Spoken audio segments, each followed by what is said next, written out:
आज हम एक बेहद गंभीर और अंतर्राष्ट्रीय चिंता से जुड़े विषय को लेकर आए हैं। अमेरिका की खुफिया agency defence intelligence agency DIA ने जो नई वर्ल्ड थ्रेट असेसमेंट रिपोर्ट जारी की है, उसमें भारत और दक्षिण एशिया के भविष्य को लेकर कुछ अहम चेतावनियां दी गई है।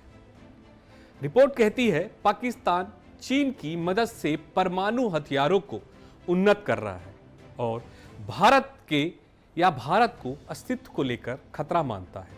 इसलिए इसका मतलब क्या है? क्या पाकिस्तान एक बार फिर आतंकी और परमाणु एजेंडे को साथ लेकर चल रहा है और भारत किस तैयारी में है? आज दूसरा पहलू में हम यही विश्लेषण करेंगे। अमेरिका की इस रिपोर्ट के मायने, पाकिस्तान की मंशा और भारत की रणनीति। DIA की रिपोर्ट पाकिस्तान सीमा पर तनाव और परमाणु उन्नयन को प्राथमिकता देगा। चीन से सैन्य, तकनीकी और आर्थिक मदद जारी। वॉरहेड्स और मिसाइल प्रणाली पर फोकस। हथियारों की आपूर्ति हांगकांग, तुर्की, UAE, सिंगापुर जैसे देशों के माध्यम से। रिपोर्ट में कहा गया है पाकिस्तान भारत को सीधा अस्तित्वगत खतरा मानता है। रिपोर्ट यह भी बताती है कि पाकिस्तान में चीनी नागरिकों पर हमला से बीजिंग नाराज है। CPEC और अन्य परियोजनाओं पर धीमी गति।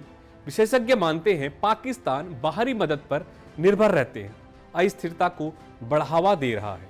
भारत ने रिपोर्ट में आतंकी खतरे के संदर्भ में अपनी एक्टिव स्ट्रेटेजी पर जोर दिया है और सीमा पार आतंकी ठिकानों पर सर्जिकल स्ट्राइक और ऑपरेशन सिंदूर जैसे कार्रवाई का उल्लेख।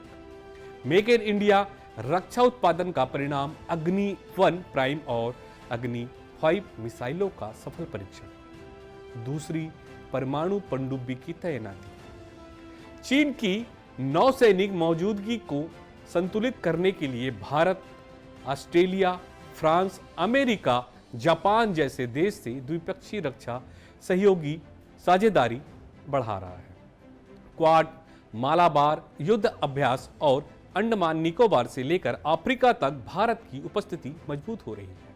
पाकिस्तान की परमाणु और आतंकी चाल कोई नई बात नहीं, लेकिन भारत अब सिर्फ रक्षात्मक नहीं, सामरिक रूप से भी सक्रिय है। 2024 के बाद भारत की नीति में स्पष्ट बदलाव आया है। जवाबी कार्रवाई, अंतर्राष्ट्रीय मंचों पर पाकिस्तान को घेरना और स्वदेशी सैन्य ताकत को बढ़ाना।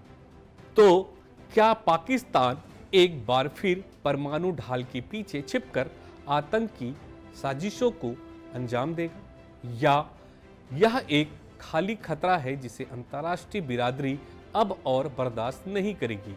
और भारत, क्या वह अब हर मोर्चे पर सक्षम और असंतुलित प्रतिक्रिया देने वाला राष्ट्र बन चुका है?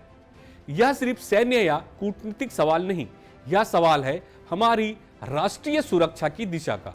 और उस दिशा में भारत अब न केवल सजग है बल्कि सक्षम भी है।